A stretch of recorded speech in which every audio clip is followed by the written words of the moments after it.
Hey, listen to Commander Cookout Podcast, episode 178. I'm Brando. I'm here with Ryan, and today we're going to continue the arc of the good vibes by talking about a deck that proves why you should never go alone. Now hit our theme song!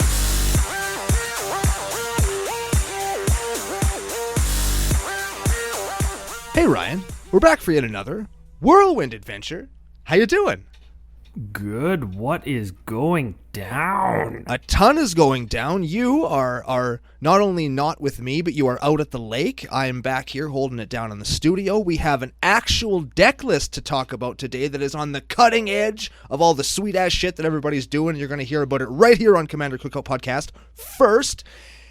And we're going to thank some Commander Cookout patrons and have a whole lot of fun on the Good Vibes arc. But before we do any of that, we have to thank our official sponsors, face-to-facegames.com. They're Canada's biggest Magic store.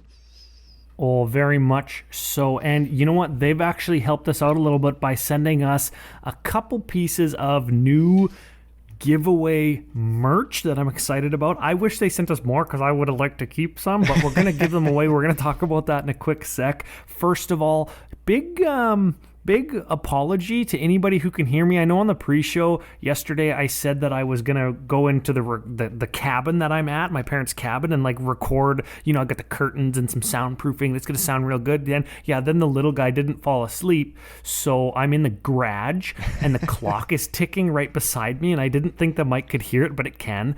And I'm sitting beside a giant fucking water tank, and I can hear myself echoing inside the water tank. So super professional recording cookout podcast. Hey man, it's what we do here. All right. Yeah, that's it.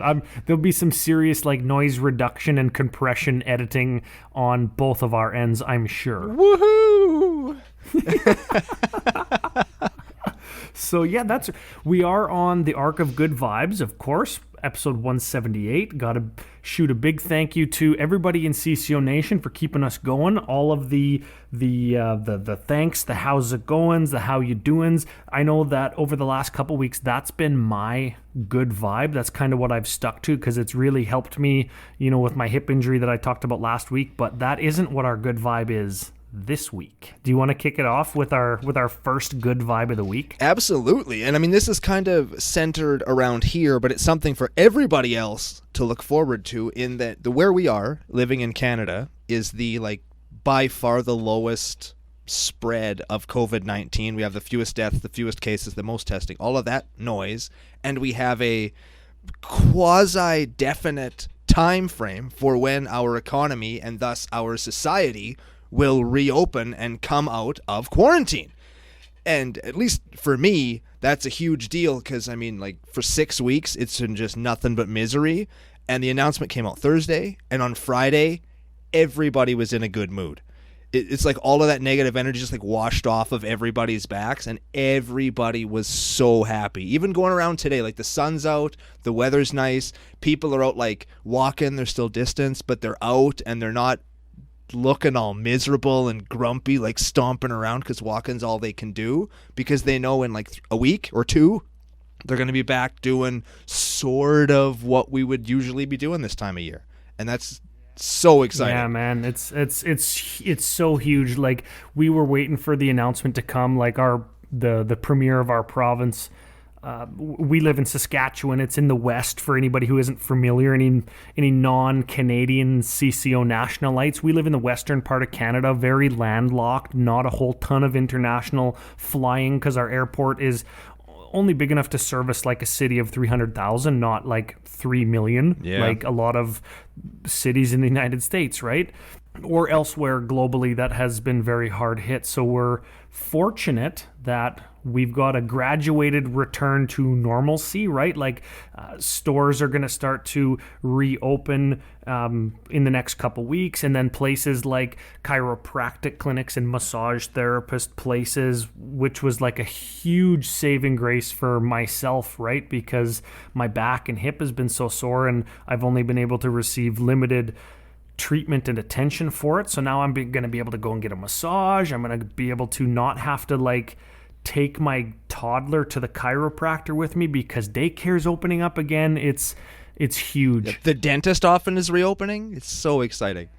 Phase 2 is going to be some of the more social places, and of course gatherings are still going to be limited to 10 people or whatever it is, but that's going to mean like by the end of May we're going to be back going to the local game store to pick up our product, right? We're probably not going to have the 30-person EDH&Ms of a few months ago, but we're going to be able to get together and, get into my backyard, get the barbecue on, play some Magic, even if it's in my garage. Like, even if Rebecca doesn't want, like, the drunk CCO dude bros in our basement, like Brando and Kyla and FU Smitty and FU Jesse and the whole CCO crew can come to my house and we're going to have a barbecue. We're going to open Flippy some Ikoria fucking super packs, right? And it's going to be, I'm so happy, right? Like, we're sharing this good vibe together, and we want people to continue to do what the CDC and the World Health Organization recommends for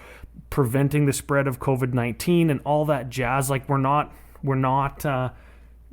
quarantine COVID Corona Cookout Podcast. That's not us. We're like every other fucking podcast on the planet. Yeah. But we want to make sure that other people can enjoy this moment going forward like we're enjoying it now, because it is exciting. We're proof, right? I mean, everybody can do it, and we're getting it now. And when everybody else kind of gets there and everything starts opening up, they're going to feel this awesome too. And everybody's going to be, again, feeling the vibes. And I fucking love that. And of course, if you're somewhere listening right now that is still very affected or getting worse, there are still places that get worse from now. Like, just stick to it.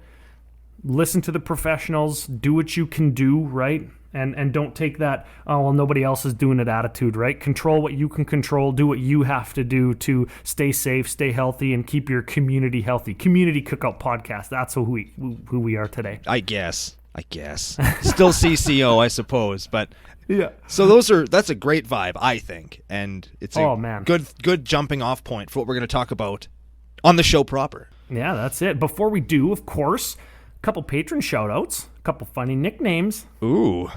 So first funny nickname, of course, this is a benefit to becoming a Patreon supporter, of which we are very grateful, especially during this time for a lot of people. First funny nickname, Nicholas Hebert. Nick? So like Nick Heeb. That sounds like a magic card, hey? Nick Heeb? Nick Heeb, yeah, that's Neheb's brother. He's from Amonkhet. Oh, there we go. There it is. Yes, Nikhib the Eternal. Oh, I like that. I do. Yeah, that's a solid nickname. Nick Heeb. Big thank you, shout out, and FU, of course. FU indeed, sir. And my favorite thing, and it's becoming more and more prevalent on the Discord, every time somebody new joins, there's just hundreds of middle fingers go up. Yeah, it's so good. So I like that for sure. Okay, next shout out, and he's got a famous last name. So, of course, he's far less talented, far less famous than any of his professional wrestler, football, baseball brethren. This is big shout out to Jason Owens. Oh, not to be confused with Kevin Owens. Or Terrell Owens. Ooh, yes. Yeah, Terrell Owens. I think he got voted into the Hall of Fame this year. Kevin Owens did not. No, he's still active. Yes. Well, so is Triple H and all those guys, but F those guys. Hey, man, Triple H is he's got to be almost 50. He'd be getting up there, yeah. He's probably 40, 48 or something. I have no idea. I remember Triple H from the late 90s, man. He was a hunk. Hunk Hurst Helmsley. They should have just called him Hunk. I don't think he would have gone as far if his name was just Triple Hunk. But when you say Triple Hunk, yeah, I think he might have.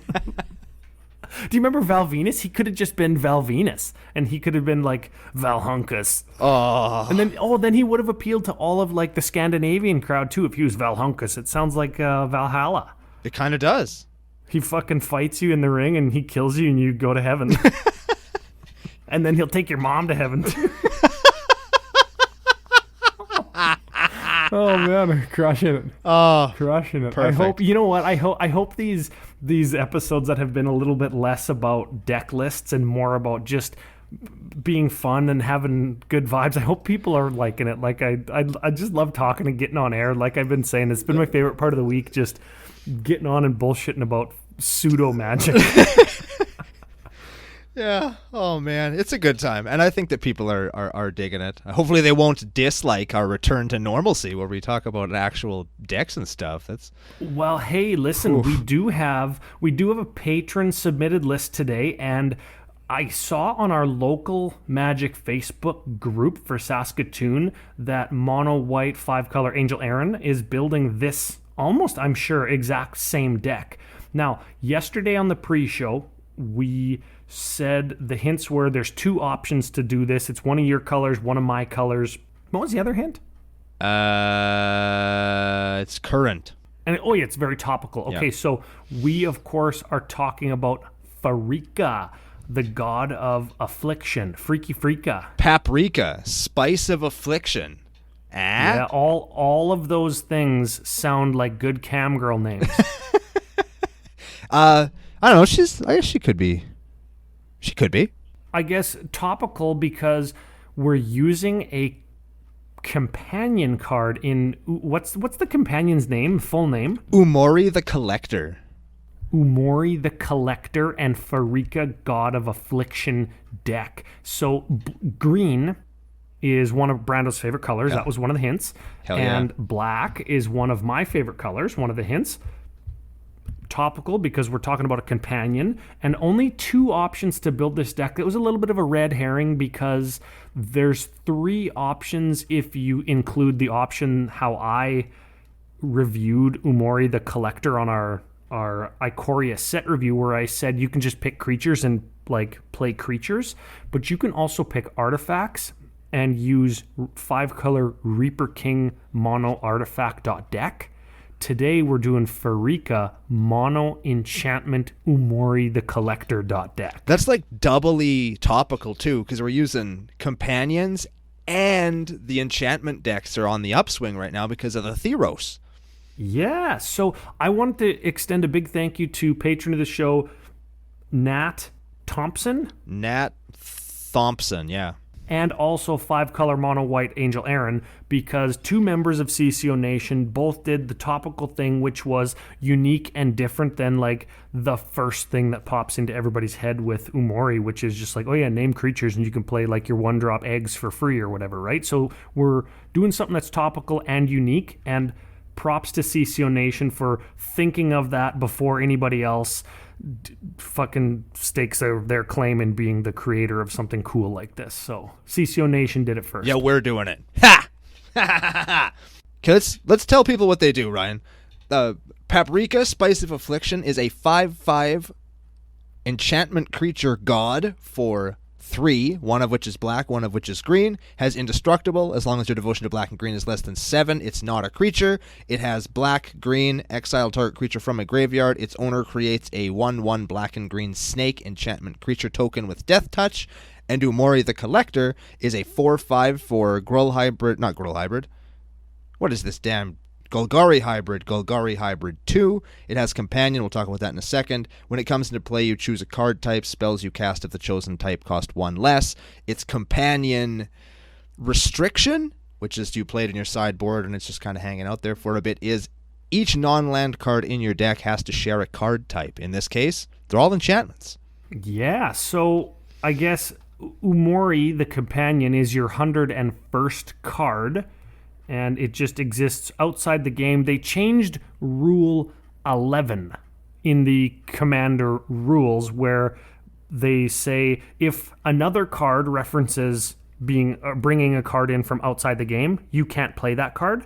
But because Umori brings itself in, you can cast it from outside the game. That's how Companion works. So you can cast it one time from outside the game because it brings itself in. And when it's in, you choose enchantments, and all your enchantments cost 1 less. So we have to play all enchantments outside of our what did we say, 38 land package or whatever?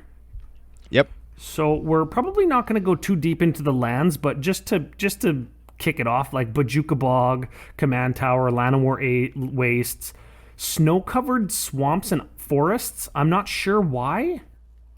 The snow-covered swamps are for one of the enchantments. The snow-covered forests are probably just because. Sure. Okay. There is a spawning pool, which turns into a 1/1 skeleton. A Temple of Malady, it scries you. Treetop Village turns into a 3/3 beating monkey creature.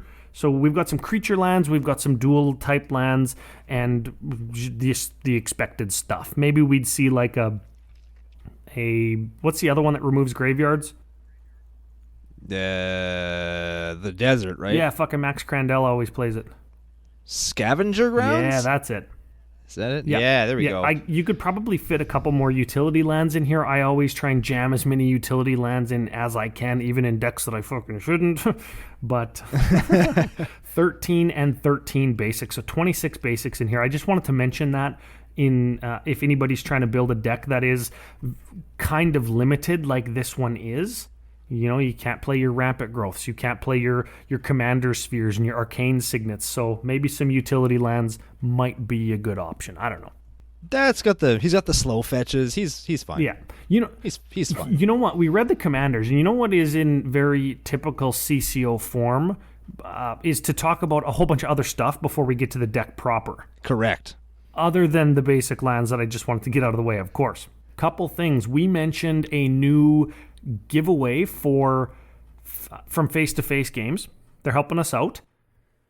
We talked about the quarantine or lack thereof for our particular province. We have got a couple of their social or physical distancing playmats en route to us, and they are Face-to-Face's logo, you know, with the F and the F with the shield in the middle, but they're separated by like an arrow that says 2 meters. And these are a promotional product that they are donating the sale of these playmats and other products to Habitat for Humanity.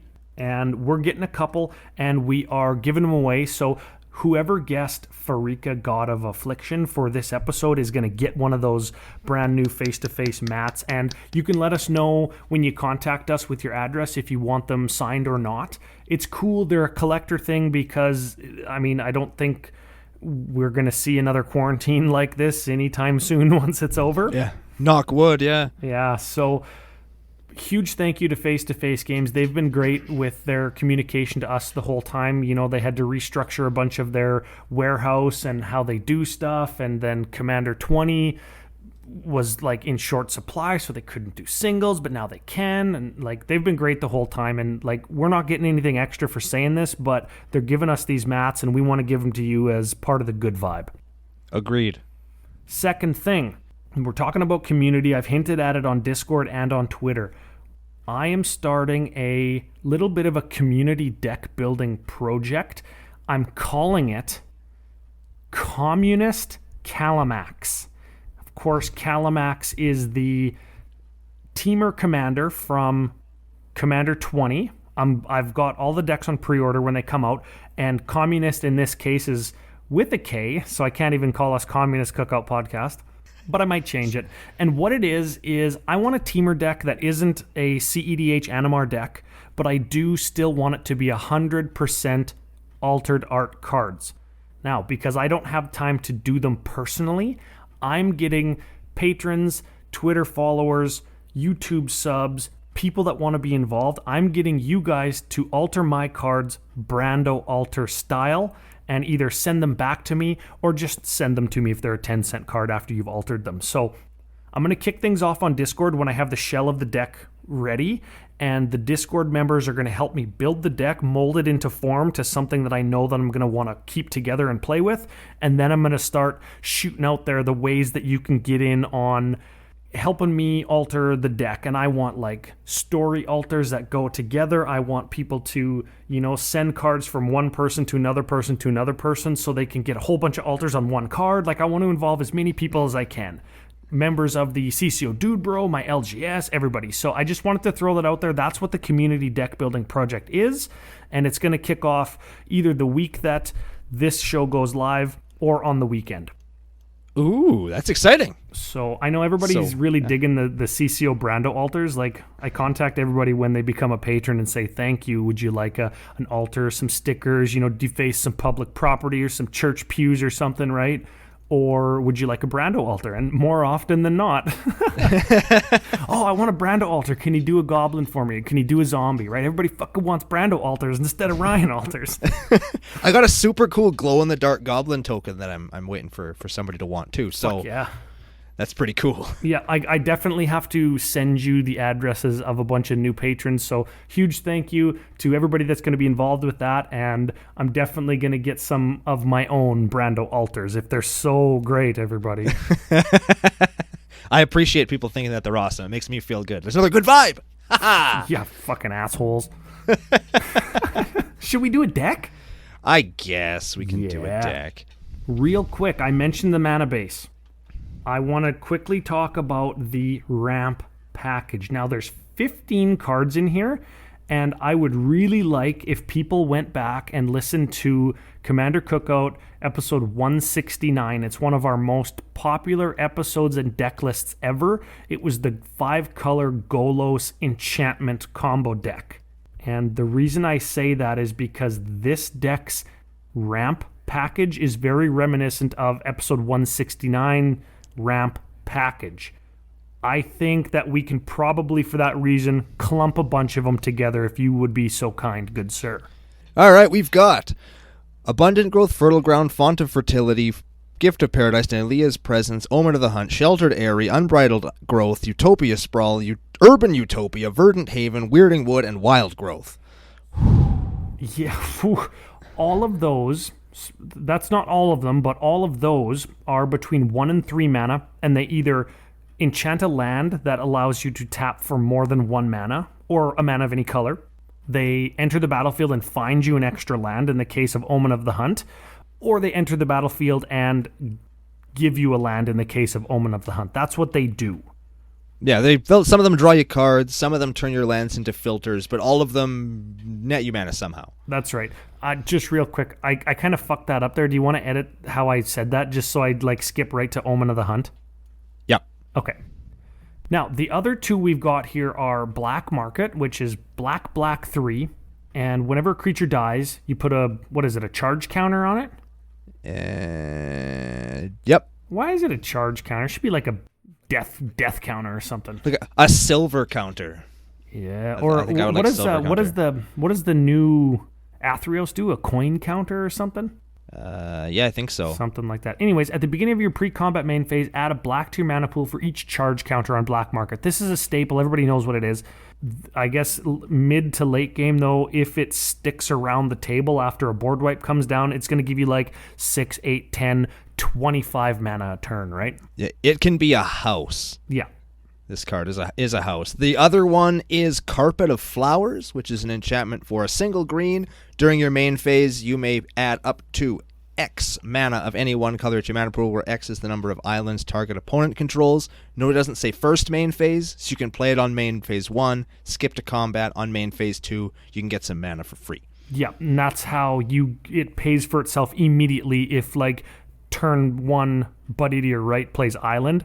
Turn 2, you go Carpet of Flowers, and then skip to your main, blah, blah, blah, and then you get a green, and then you can go Wild Growth, same turn on the forest that you played your Carpet of Flowers with, and you've ramped effectively to 4 on turn 2, which is really good. Which is pretty sick. I don't know if maybe it was a budgetary thing, maybe our man Nat just didn't have the cards, but I would cut the filters out of here, the ones that just make it so your land tap for any color, because you're only playing 2, and play stuff like Exploration and Burgeoning. Both enchantments, both let you do extra mana drops. Yeah, maybe the fixing, right? We're playing those 26 basics. Maybe the fixing is important. With 2 colors, the odds of you being color host are pretty small. You know what I mean? So I just think it might be worth it to there's 38 land, let's get them onto the table instead of into your hand or in the deck. Yeah, I suppose one of them, ETBs and gains you life. Doesn't one of them draw you a card when it enters the battlefield, or it lets you investigate or something? I don't know if that's good or not, but Exploration's a very powerful card, and Burgeoning can be powerful if we've got a whole bunch of card draw. Yeah. So, I don't know, good suggestions. Yeah, I think that they're solid just includes or something to look at. It might have been a budgetary thing because they are not cheap. Yeah, so. And you know what else, too, is you do have to consider with Umori, let's say Pharika on turn 2 or 3, Umori on turn 3 or 4, you do have to consider cards that only have a colored pip in their mana cost, and that's it, are cards that don't get a discount when you cast Umori. So I know that I know that we've got a bunch of those in this deck, but I don't know. Just something that I thought of. Sure. Where should we go to next? Let's go to, because everybody always wonders, like, how do decks like this win, or what do they do? How do they block? How do they survive, right, when people are attacking? Maybe we look at the token generators. Sure. The first token generator we have is Ephemia of the Cacophony. This is probably the only time this card will ever see the light of play. Yeah, I will. I never want to say those words together in a sequence ever again. So this is a 2/1 flying legendary enchantment creature harpy. So there's the enchantment. It's 2 mana, flies. At the beginning of your end step, you may exile an enchantment card in your graveyard. If you do, create a 2/2 black zombie creature toke. So we would want enchantments in our graveyard, maybe the kind that we sacrifice, like the Omen of the Hunt, right? You sack it to scry 2, then we could exile it at the end of turn to get a 2/2. We could. What else we got? We got an Awakening Zone and a From Beyond. Those give you spawns or what's the other kind? A spawn or a Scion. Scion. There we go. And you could either block with them as 1/1s or 0/1s, or you can sacrifice them for mana. So they pseudo act as ramp, but we've got them in the token section because probably we're going to block with them. Agreed. Next up, we have a Bitter Blossom. Bitter Blossom. Now, I thought that.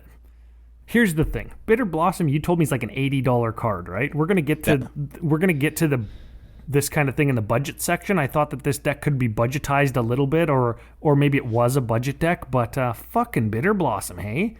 Yeah, it turns out printing it in a secret lair didn't help at all. No, which is just take note, everybody. Secret lairs aren't going to crash the market. Crash the market, Cookout Podcast. Bitter Blossom makes fairy tokens do a damage to you at your upkeep. Yeah. What else we got? We got a Curse of Disturbance. That's a curse. You enchant target player. Whenever somebody enchants or attacks target player, they get a 2/2 zombie. And so do you. Oh. So... Hey, you get a zombie, they get a zombie. Well, the people attacking them get a zombie, and you get a zombie. You know what we could do? Do we just curse ourselves? And then whenever we get attacked, they get a zombie, but it can't attack us right now. But we get a zombie that we can block with. We're going to talk about that later on in the strengths and weaknesses section, why we don't want to do that. Okay, sure. Last one. Last one. Token maker. Sandworm Convergence. Ooh, give him the old Tremor 1-2 punch, I guess, eh? I think this is from Beetlejuice, actually, more than Tremors, but it's a thing. It's an enchantment for green, 6? Correct. Green, 6. Creatures with flying can't attack you or planeswalkers you control at the beginning of your end step. Make a 5/5 green worm. Creatures with flying can't attack you. Maybe that is a Beetlejuice thing instead of a Tremors thing, because I think non-flyers wouldn't be able to attack you if it was a Tremors thing. Yeah. Unless it was Tremors 3, right? That was Tremors 2 that they had that they could fly, wasn't it? No, it was 3. The Ass Blasters were 3. I was going to say, really? You don't know? You don't know the Tremors reference, Brando? I got it. I just had to reorganize my thoughts. Jesus. Okay. It's been too many hours this week already. All right, those are our token makers. Should we move on to... There's some creatures that are just creatures. Should we talk about those? Are there creatures that are creatures? There are creatures that are... Well, they're enchantments too, but they're in the creatures section. You know what's funny is we have an enchantment section. Yeah, which is... deck. It just doesn't even make sense. Let's do the creatures first, then we'll talk about the enchantment section. Creature number 1 is Agent of Erebos. Oh, yeah, this is cool. Okay, so Constellation, for anybody who wasn't familiar with, or didn't play during Theros block, it's an ability that triggers whenever an enchantment enters the battlefield. Doesn't matter from where, under our control. Doesn't matter from where, if we cast it, if we reanimate it, whatever. Constellation. Whenever Agent of Erebos or another enchantment enters the battlefield under our control, exile all cards from target player's graveyard. So it's like a Bajuk every time you play anything. So it's like a Bajuk every turn. Maybe that's the reason we don't need Scavenger Grounds. Yeah, because Sure. we got one on Agent of Erebos. It's also a 2/2 for 4. Oh, yeah. We have a Destiny Spinner. This is a 2/3 for 2. Creatures and enchantment spells you control can't be countered. So that probably by itself is worth it in this deck. It's an enchantment creature, so we can play it. Makes our enchantments not be able to counter.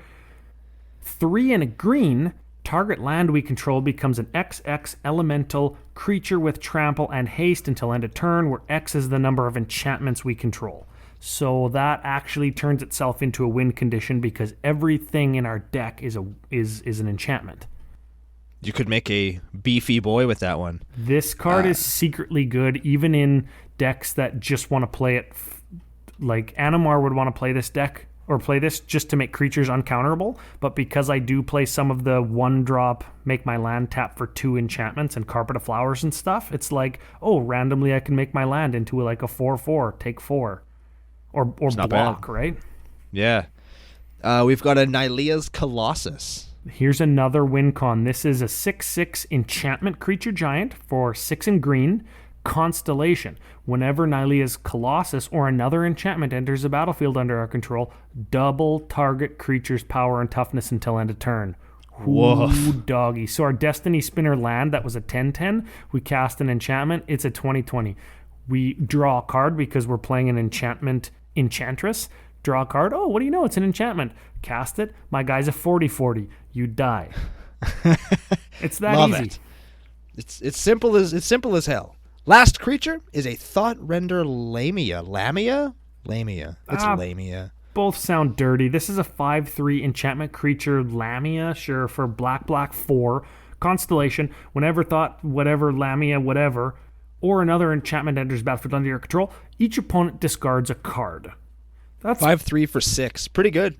like, if we can chain 2 or 3 or 4 enchantments together in a turn, like, everybody has 0 hand. And that's pretty good. That's pretty good. That's pretty good. All right, here's the enchantments, the enchantment section in our mono enchantment deck. Starting off with a card that I love and I've always wanted to play, but I've never found a deck for it. Grim Feast. Yeah, and you gotta love the Mirage block art, right? Yeah, dude, just some dude eating an arm, Oh, yeah. and there's like a dead naked lady in a hole behind him. Yeah. They don't make them like this anymore. They don't make them like dead ladies anymore, that's for sure. So green-black 1 enchantment at the beginning of your upkeep, it deals 1 damage to you. So I'm listening. Sounds already. awesome. Whenever a creature is put into target opponent's graveyard from the battlefield, gain an amount of life equal to that creature's toughness. So I think you have to pick a player, or what's the errata on this card? How come I didn't read this before? I'm an idiot. The errata text says it affects all opposing players in a multiplayer game. Grim Feast is awesome. Yeah, that would be. Yeah, I thought like lots of times it's like they fix it to target player or whatever. Yeah, like the Black Vice or Stuffy Doll or something. Yeah. But not this one. Nah.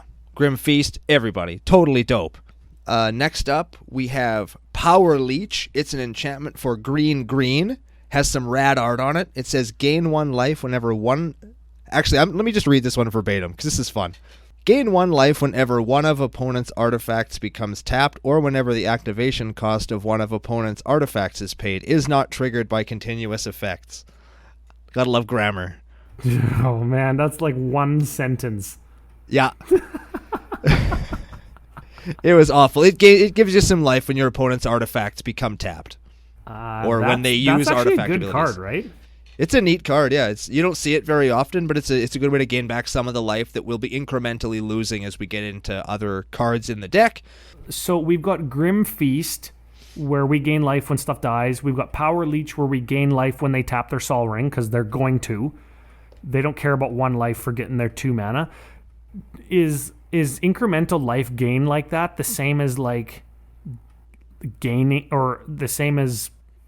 What am I trying to say here? Is that the same as like not blocking? Do you know what I mean? At certain points in the game. Or is that yeah. the same as having chump blockers from our Bitter Blossom or whatever? If we know that we can stop an attack by gaining a couple life every round of the table, is that the same thing as making a 1/1 blocker each turn? Ish. You could probably liken the two. It just kind of depends what's attacking you. If a couple of 1/1s are attacking you, then yeah. If a couple of 5/5s are attacking you, not so much. Last enchantment is a Raking Canopy. It is green 1, and whenever a creature with flying attacks you, Raking Canopy deals 4 damage to it. That is an awesome card. Yeah, creature with flying, which there are a numerous amount of, I guess, and it deals 4 damage to the creature. That is cool. Yeah, I like that one. Yeah. Needs a Rex reprint, Angel tokens all day. It must have got one, because it used to be quite a bit of money, and now it's like 40 cents according to this site. Oh, you know what? I think it's the foils that are expensive. Of course they are. Yeah, don't even do it. Don't look it up, Brando. No, I'm doing it. I'm doing it right now. Fuck it. It won't come up. I suck at the internet. Let's just keep going. Sure. What should we do next? Should we do the draw spells next? Let's do the draw spells, because there is one that is very distinctly missing. There's 2 that are very distinctly missing that I thought I would mention in the budget section. Then you told me that Bitter Blossom's $80, so I just don't even know what to think anymore. Okay, we're going to start at the bottom because it makes using this site a little bit easier. We're going to start with Night Dealings. This is an enchantment for black 2. Whenever a source would deal damage to another player, put that many theft counters on Night Dealings. Okay, black 2, remove X theft counters from Night Dealings. Search your library for a converted mana cost card of X or less and put it into your hand. It's pretty good. That's kind of like a tutor. It's a neat card. I've never seen it played, which kind of surprises me, but I dig it. I like it. We've played it in exactly one other deck, and it was like a deck that focused on incremental pings, and we're going to get to some of that in this deck. So whenever a source deals damage, it gets counters, and then you can search for things with CMC equal to the counters you remove when you pay 4. So essentially, you pay 4 to cast it, you pay 4 again to Diabolic Tutor in this deck. This is going to be a card that lets us repeatably tutor, but I just counted it as 1 tutor. That's how we do it. We also have a Greed. It's essentially shitty Necropotence. It's 4 mana instead of 3, and you go black, pay 2 life, draw a card. Why isn't this Necropotence? Erebos is also in the deck. Erebos is indestructible 5/7. You have to have devotion to black of 5, or else he's not a 5/7. And opponents can't gain life. Cool, but you can go black 1, pay 2 life, draw a card.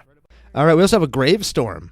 This is at the beginning of your upkeep. Target opponent may remove a card in their graveyard from the game. If they don't, we draw a card. That is so if we can just exile like all graveyards with that one guy, whenever Constellation we exile a graveyard with a Gravestorm in play, essentially we draw 2 cards a turn. I like how everybody's just like getting vacuumed. All these dead bodies are getting vacuumed out of the ground.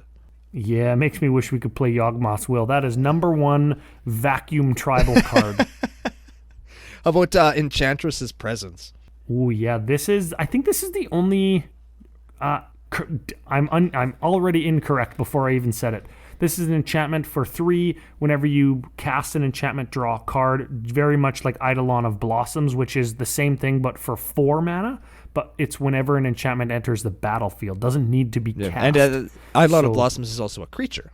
Oh, yeah, that's right. I guess it's a 2/2 where Enchantress's Presence is just a regular enchantment. These are the only 2, air quotes, Enchantress effects that are actually enchantments, right? That I'm aware of anyway. Okay. Next up, we have a Death Reap Ritual. Kind of a cool name. This has got Morbid. So at the beginning of each end step, if a creature died this turn, draw a card.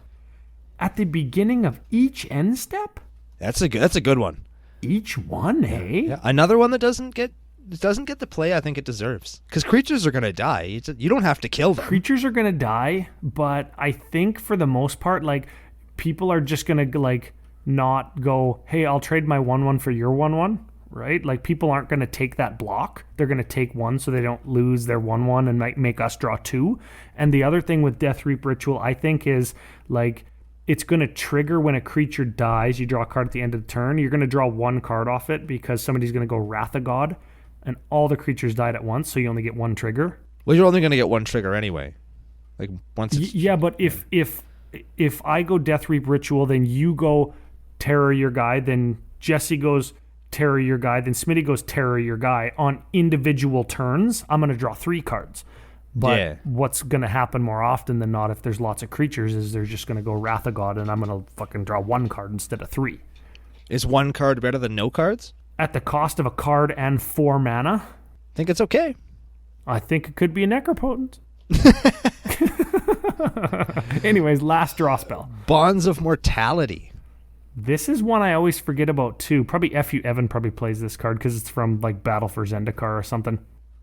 This is an enchantment for green 1. When it enters the battlefield, draw a card, and you can go green, creatures your opponents control, lose hexproof and indestructible until end of turn. So that's fine. It's fine. It replaces itself, and then it like can make it so other things can die. It's an enchantrip. Oh, fuck. Did you just think of that, or did you hear it somewhere? I just thought of that just now. That is... You can see yourself out, sir. All right, we got 2 more sections. We got the damage section, which is what we're going to use to win games, and we have the removal section. Which one should we start with? Let's do removal, because I'm sure lots of these we can just kind of go quickly through. All right, let's start with Witch's Mist. Witch's Mist. Okay, this is an enchant. Okay, they're all enchantments. We get it. Okay, 3 to cast. You could pay 3, tap it, destroy target creature that was dealt damage this turn. Wave of Terror.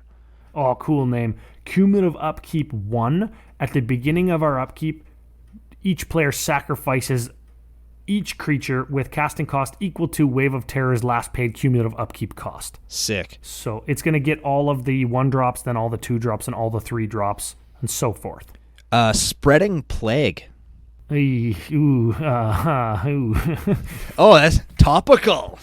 Yeah, topical. Yeah, too soon, Brando, too soon. This is a 5-drop. Whenever a creature enters the battlefield, destroy all other creatures that share a color with it. Oh, God. Ooh, they also can't be regenerated, which is relevant, I guess. Oh, that's cool. We're playing Lignify and Kenrith's Transformation and Song of the Dryads. They all turn something into something shittier than it is. They like a land or a 3/3 or an 0/4. Right. We have Seal of Doom and Seal of Primordium. Those are enchantments. When you sacrifice them, they destroy target creature or target artifact or enchantment, respectively. We got is this a Seb McKinnon special? No, it is not. It is just Font of Agonies. It kind of looks like it. I think it does. I think that Jason Engel is like in cahoots. Maybe they were roommates in college. Oh, maybe Seb McKinnon stole all of his ideas from Jason Engel. Ooh, Controversy Cookout Podcast. For merely a black mana, whenever you pay life, put that many blood counters on Font of Agonies. Okay. Hey, fuck, Necropotent should be in this deck. Anyways, black 1, remove 4 blood counters, destroy target creature. That's kind of a bad rate, isn't it? Honestly, this really should be a Necropotence because I've only seen 2 cards where we're paying life, right? All right, let's do the last 2, then let's move on to the other section. Doomwake Giant. Oh yeah, Constellation. Whenever we get an enchantment, put a -1/-1 counter on all of the creatures your opponents control. No, it's not a counter. It's just -1/-1. Oh, big deal. I'm going to cast 3 enchantments. Your whole board's gone. See you later. Last one of my favorites again, Death Pits of Wrath. 5-drop. Whenever a creature is dealt damage, destroy it. Goes very good with the first card that I want you to read from our deals damage section, which is another of your favorites in Pestilence. Pestilence is an enchantment for black 2. At end of each turn, if there's no creatures, you have to sacrifice it. Black. Pestilence deals 1 damage to each creature and each player. So that would just go like 4 mana to drop it, 4 mana, kill all of your opponent's creatures. So good. With Death Pits of Wrath, I guess. Yep. Anyways, let's get through these damagers. This section feels very much like Black's version of Ghostly Prison or Propaganda effects. So I'm gonna pseudo kind of just say try and clump them as we go. Okay, we've got Blood Reckoning. Or wait, Butt Wrecking. Oh, that was actually one that I liked. Blood Reckoning, enchantment, black 3. Whenever a creature attacks you or a planeswalker we control, that creature's controller loses 1 life. So that is the ghostly prison propaganda effect in black. It makes it so our opponents don't want to attack us. It disincentivizes them to attack us. Instead of mana, though, that they have to pay, it's life. Next up, we have a Curse of Fool's Wisdom. That is another curse. Whenever enchanted player draws a card, they lose 2 life, and we gain 2 life. So again, we're gonna punish them for doing what they would be doing anyway. Yes. Yeah. Next up, we have a Grim Guardian. That is a constellation. Grim Guardian or another enchantment enters the battlefield. Each opponent loses a life. That's a good one because I think that one is going to get sneaky lots of damage in. Yeah, that is one of those ones that low-key will do a lot of work for you. I think that effects like that are overlooked. Next one is Haunting Wind. It works just the same as Power Leech, except it deals a damage to them instead of gaining some life for us. So whenever they tap an artifact or activate an ability of an artifact, they take a damage. Yeah. Cool art, cool old antiquities card, only $350. Very neat. Hissing Miasma is the same as Blood Reckoning. Last Laugh. That's a 4-drop enchantment from Torment. I had to think of the word. I knew the set symbol. I had to think of the word. Whenever a permanent other than Last Laugh is put into the graveyard from the battlefield, so whenever something dies, Last Laugh deals 1 damage to each creature and each player. When there are no creatures on the battlefield, sacrifice Last Laugh. This one, too, does sneaky lots of damage whenever a permanent other than Last Laugh dies. It's very good. Like whenever, that's a good one. I like that one. How about Liability? Whenever a card is put into a player's graveyard from the battlefield, that player loses 1 life. So, again, kind of like Last Laugh, but for cheaper. Yeah, and it only affects the person whose graveyard had the card put into it. Oh, yeah, that's right. That's fine, though. Like, if we're pestilencing with Death Pits? Yeah, with Death Pits, like that, we're going to get there. How about Marchesa's Decree? That is another one, just like the other ones. Whenever we're attacked, the attacking player loses a life, but this one also makes us the Monarch. Ooh, drawing cards is always fun. We have a Palace Siege. Oh, these sieges are such a nightmare to read. So when it enters the battlefield, you pick Khans or Dragons. If you pick Khans at the beginning of your upkeep, return target creature from your graveyard to your hand. Of course, we're probably not going to pick that unless we have an enchantment creature. Maybe Umori? I don't know, maybe. He's not an enchantment. Oh, yeah, he's a creature. He's fun. If we pick Dragons at the beginning of our upkeep, each opponent loses 2 life and we gain 2 life. That's probably the one we're going to pick to negate the piddly chip-in damage, but also to just start to drain our opponents down further and further to... You know what I feel like? I feel like this deck is going to get all the players at the table to like 15 or 20 life fairly consistently, and then it's going to be like a Destiny Spinner or somebody casting like a Big Fatty or a Nylea's Colossus, and it's going to be like, okay, who's going to be the first one to drop an EDH card? You know what I mean? These are all just like a bunch of draft chaff enchantment cards. Who's going to be the first one to play a fucking EDH card and kill everyone? That's what this deck makes me feel like. Draft chaff and EDH card in Retreat to Hagra. Oh, this is Landfall, choose one. Target creature gets +1 and Death Touch. Who cares? The other one is Landfall. Each opponent loses 1 life. We gain 1 life. That's the one we'll pick, probably. Most likely. Revenge of Ravens is another butt-wrecking card where a creature attacks us, they lose some life. And Subversion is the last one. During your upkeep, each of your opponents loses life, and we gain 1 life for each life lost this way. So this is another one that's just going to drain and gain. Yeah. Oh, I guess there's a Withering Wisps, too. That's Oh, yeah. Cool art, cool card. Give it a read. It is essentially Pestilence. It's black, 1 for an enchant. When there's no creatures, you have to sack it. Black, Withering Wisps deals 1 damage to each creature and each player, but you can't spend more black in this way each turn than the number of snow-covered swamps you control. That's why we're playing snow-covered swamps. That's right. Yeah. You know what? A 3-cost Pestilence instead of a 4-drop Pestilence lets us curve out into the Death Pit's Pestilence type of scenario a little bit easier, which I'm all for. You can cast like your Pharika in between them if you wanted, and it wouldn't even die because it's not a creature, probably. And that's what you want to do, because you got to have a creature to keep your Pestilence effects around. Yeah, so maybe we do wanted a creature. I don't know, whatever. Cool deck. I love when we can include stuff from like Ice Age and Antiquities. And what's the other one? Hunting, whatever. Is that from Antiquities as well? Yes. I love it. And I like that this is the first deck. We've got Wild Growth in here, but like Archidect is using the Ice Age art, so it's another Ice Age one, right? I like that picture, actually. It's like a saber-toothed tiger head with some vines through it. That's cool. Yeah, I think that's the one I'm going to alter for Animar, but I'm going to add a whole bunch of like psychedelic colors onto the vines. Ooh. I don't. My Wild Growth isn't altered yet. I'm using a beta one instead. I think I have a shitty white-bordered one. I should get this one. The 7th edition foil ones, I think. I don't know. One of the ones is super expensive. Anyways, some strengths and weaknesses. What do you think? You said you had a strength and a weakness discussion point. One of the weaknesses of this deck that I just can't get it out of my head, and maybe when you see it in action, I'm wrong.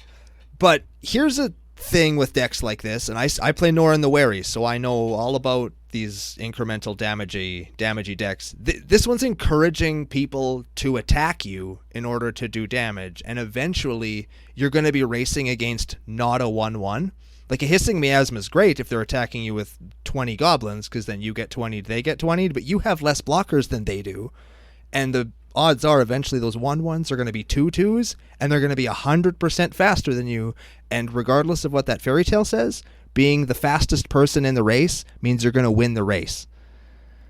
So yes, it's weak to combat, and since it doesn't have sorceries to wipe the board clear or some kind of Staxy effect to stop things from attacking you beyond, losing 1 life, because if I'm going to hit you for 10, I'll just swing in with my fucking 10/10 and take 1. Like, I don't care.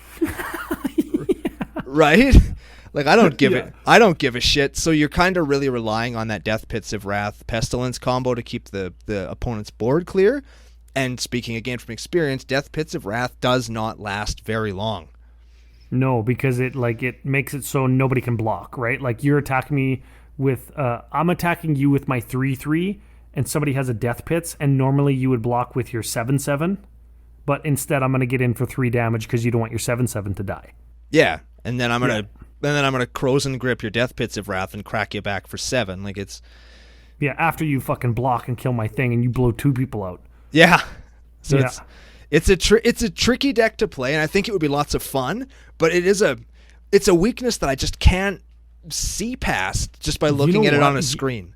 That's right. You know what? I'm gonna roll that into a nice package when we talk about the strengths. But listen to this. We'll stay on weaknesses for a second so we can end on a positive. So we're losing the best card draw in green and black if you don't count Sylvan Library and Necropotence, because they're both fucking enchantments and they're not in the deck, FYI. But we are losing like the pay 2, draw 2, lose 2. We're missing like the sorcery speeds that draw us cards for the biggest creature we control. We're missing those in green and black by playing enchantments. We are obviously we're leaning into the we're leaning into the pestilence type of game plan to mass destroy creatures because we can't cast a damnation. So that skews our mana distribution a little bit. It makes us play more black mana producing lands than maybe we should, based on how bad the deck needs green early game. And that might be some of the reason we see so many just basics, because we know that we're going to get green untapped on turn 1. But I think that there should be even more green untapped on turn 1 and less swamps. And I mean, I guess maybe he plays an abundance of snow-covered swamps just so the Withering Wisps is a little bit better. And that's what I mean, right? And the pestilence too. Yeah, like if you have 1 snow-covered swamp and it taps for 100, your Withering Wisps only does 1. Duh. Now, flipping this onto its head, though, to give a little bit of a positive spin to this, is like you had said, it incrementals and it damages, and people are going to dink you down, and you might be going down as low, even though we have all that like life gain in our deck, that we're incrementally gaining the life back as other people are losing it, but we're getting attacked. So everybody's down around like 8, 10, 12. Our 7-drop enchantment that we can find with that one tutor that lets us tutor over and over again, Night dealings. It's just going to fucking win the game for us. Our 7-drop and 8-drop cards win us the game. As they should. And I think that is a definite strength. It makes the deck feel very EDH-y. I love that we've limited ourselves in such a way that we're playing this niche deck that is so, like, off the wall restricted, but at the same time, it's like, oh, this deck has, like, lots of play, and it's not just a trick deck. Right? Like, you've accused Lord of Tressorhorn of being like, oh, give it Infect, Chandra's Ignition. There's my trick. Haha. Right? This deck, even though it's got that weird restriction like Lord of Tressorhorn has, it's not a trick deck. There's lots of play to it, which I love. You're always involved, and every decision you make is important. It's not an autopilot type deck. I dig that too.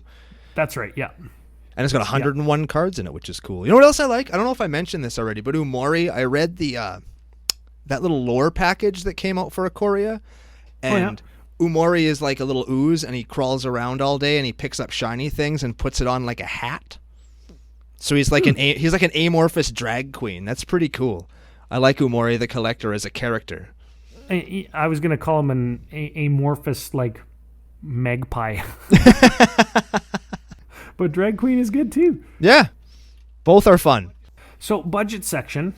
We've got a $250 deck. If we cut that Bitter Blossom, we are looking at like a $100 and some deck, which is great. The downside to this particular deck, though, is a lot of the cards in here that we're using are actual rare cards.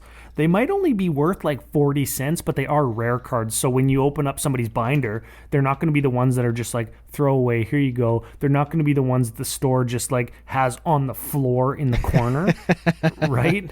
They're going to be the ones that you're going to actually have to pay a fucking 40-cent price tag for, unless you got sweet dude bros like in CCONation that are willing to just like give and take type 40-cent commons. Yeah, just get this out of here. I don't want this in my house. I don't want it in my life. Just take this and play with it, please.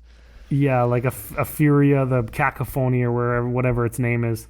No, I'd probably give that away. Honestly, if I had one of those, yeah, you would. If I was to ever open one of those, 25 cents. You're never even going to play it. Oh, never in a million years. I will 100% give that to somebody if I don't throw it in the garbage first. Oh yeah, for sure. Yeah. Well, recycle. Everybody recycle in CCONation. Yeah, that too. Yeah. Now you know what? Fuck it. Ephema, garbage. Garbage that bitch. Yeah, garbage that shit. Garbage or right into the harpy garbage.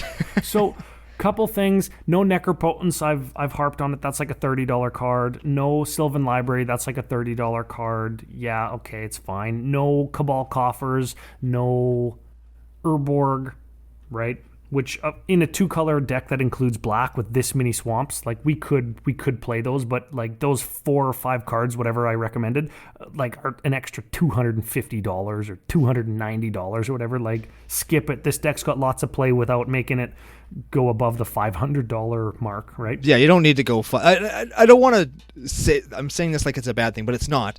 The deck is a gimmick, and if you're going to play a deck that's a gimmick, you don't need to invest hundreds of dollars in a mana base. Just play it for fun. It's going to work. It's 2 colors. You don't need perfect mana in a 2-color deck that's for fun. And saying it's a gimmick but a good thing also is even better, because you can actually convince people that it's a gimmick and it's not very good, and you just fucking tromp them with like Nylea's Colossus. Check out this gimmick, boys. Enchantment, take 60. Oh, yeah, that's it. Oh, Lord. That's it. So that's the deck. You know what? We've got a spice calculator to do because we're a touch short on time. Of course, I've got beer to drink because I've barely taken any meds today. I'm at the lake, and you don't like to spend 10 hours per show editing, so I thought, you know what? Let's just skip to the spice calculator. Let's do it. Popularity on EDHrec.com for, what are we calling her? Freaky Fliction? Wait. Paprika the freak? Paprika the necro spice? Oh, no, I like Paprika the freaka. Sure. Yeah. Okay, anyways, whatever we're calling her, there are 150 lists on EDHrec.com. That makes her the 18th most built Golgari Commandee. Right below Thelen of Havenwood and right above Palu Kranos Unchained. Did you say right below Felon of Havenwood? That's right. The dirty, rotten fucking mushroom deck is higher than Pharika. Ooh. Wow. So welcome to CCONation, I guess. So I like this. This is an average CMC of 3.24, which we've seen in casual Magic, that trend over the last 2 or 3 years go down. We've trended downwards about 0.25 of a CMC over the last 3 years. Just thought that was interesting. I'm not sure if I like the downtrend in mana cost, because it limits the card pool of playable cards, which is one of the big things I like about Commander, but it is where we are going, so I guess we have to accept it. People run like a little bit higher quality threat now, so they run either interaction to destroy other people's better quality threat, or they run something to protect their higher quality threat. And those things tend to be of the 1 or 2 mana variety, right? Yeah. Like the cards that give your creatures indestructible, or the counter spells, or what have you, right? Yeah, I suppose. Yeah. There's always a reason, right? We don't have to agree with it, and I mean that's why we communicate and do the Rule 0 thing, right? Yeah. Anyways, uniqueness rating. This is the number of cards that are different than the stock Pharika page on EDHREC.com. 43 different cards. Wow, that's really good. That's a big number. So we punch it all into the spice calculator. We get a spice rating of 61.3. Oh shit, that is awesome. That's a spicy ass nugget for our first deck tech in weeks. I'm glad that we picked one that is like above 60. That's like spice with honors, isn't it? I think it is. Yeah, I mean we're back with a vengeance. Is what we are. Spice with a vengeance. So, great deck. Nat thumps them. Love the list. Love the includes. Love that it is fairly budget, and with 1 or 2 cuts, it could be extremely budget. My final thought of the day is, sorry I'm in the garage again. You can hear the clock. You can hear my echo. That's my bad. Brando, run over this week's giveaway. Thank our glorious sponsors. Final thought of the day. All right. Big thanks to face2facegames.com. They're Canada's biggest Magic store, for helping us keep the lights on and for providing our super cool social distancing limited edition collectible playmats that we'll be giving away this week and I think next week, maybe the week after, depending on how many playmats we're getting. I'm not sure how many it is, Ryan. Several. Excellent. So we'll be sending those out for the next several weeks. As far as the deck goes, I really think it's cool that somebody took this particular companion and did something that was a little unique with it, because I'm sure everybody's just expecting Marin shenanigans and value creatures and that would never make it onto this show, but I'm sure it's going to be the first thing that everybody else is talking about. So I'm glad that we got to do this one. Thank you, Nat, for sending it in. I'm looking forward to seeing some more companion stuff. Maybe there actually is something to this super restrictive build restriction that we can actually look at and have fun, like in decks like this one.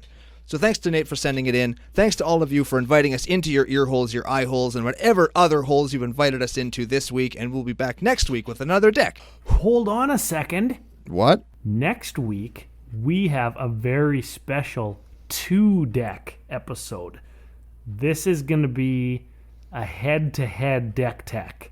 Oh, shit.